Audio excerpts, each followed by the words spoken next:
એ સાંભળો ને, મને લઈ જાઓ ને. ક્યાં લઈ જાઉં? મારા માથાનું પિન લાવવાનું છે. કે પિન નથી મારી પાસે, બધા પિન તૂટી ગયા છે. હા તો તારી પાસે એક્ટિવા છે ને? જા. એક્ટિવામાં પંચર પડ્યું છે. હા તો સરકારી બસ પણ ઉપલબ્ધ છે એસી વાળી, એમાં જા. તમને ખબર છે કલાક થઈ જાય, બધે સ્ટોપ કરતી કરતી જાય બસ. હા તો એક કામ કર, ગાડીનું પંચર બનાવ પછી જા. એમ પણ તારે ઘરમાં બીજું કામ છે હું, શાંતિથી આરામથી જા. મને ઘરમાં કઈ કામ નથી હોતું એટલે તમે એમ કહેવા માંગો છો? કેટલા કામ હોય છે મને ઘરમાં. વાસણ પાણી કચરા પોતા રસોઈ કરવાની હોય છે, નાસ્તા બનાવવાનો હોય છે, તમારો ટિફિન રેડી કરવાનું હોય છે. તમારે જેમ થોડીક કે કોમ્પ્યુટરની સામે ખાલી બેસી રહેવાનું હોય. કોમ્પ્યુટરની સામે બેસી રહેવાનું એટલે મારું કામ છે ને મગજવાળું હોય છે, મગજવાળું. એટલે તમે કહેવા શું માંગો છો? મારી પાસે મગજ નથી એમ? મારા મમ્મી સાચું જ કહેતા હતા, આ છોકરા સાથે લગ્ન નહીં કરે, આ છોકરો તને કઈ કામ નહીં કરવા લાગશે, કઈ સારી રીતે નહીં રાખશે. એટલે આ બધી તાલીમ છે ને તને ગૃહમંત્રીની ઓફિસ હેઠી મળે છે એમ ને?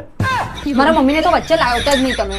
તારી મમ્મીને હું વચમાં લાવતો નથી, તારી મમ્મીને હું સાઈડમાં જ રાખું છું, પણ ગમે ત્યાંથી વચમાં આવી જ જાય છે. જો અત્યારે મારી ઓફિસનો ટાઈમ થઈ ગયો છે, હું જાઉં છું, બરાબર?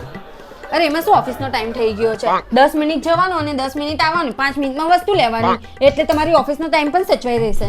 અચ્છા, કોઈ 5 મિનિટ નહીં થાય. મને ખબર છે ને, જવું ને એટલે આપણે 3 કલાક પાક્કા, એ મને ખબર છે. કેમ તાગડી જવું એટલે તું કહે? જોની પેલી ચેન કેટલી સરસ લાગે છે, જો એ લઈ લઈએ. ઓહો, જો પેલી દુકાને જો પેલો ટોપ કેટલો મસ્ત છે, મસ્ત ફ્લાવર પેન્ટ છે. ચલો એ લઈએ, હે ને?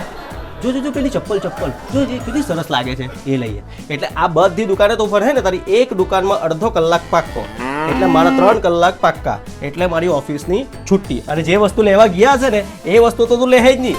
ઓ એટલે તમે નથી લઈ જવાના એમ ને? અત્યાર સુધી હું ચાઇનીઝમાં બોલું છું. પાક્કો નથી લઈ જવાના? ના. જો વિચારી લેજો.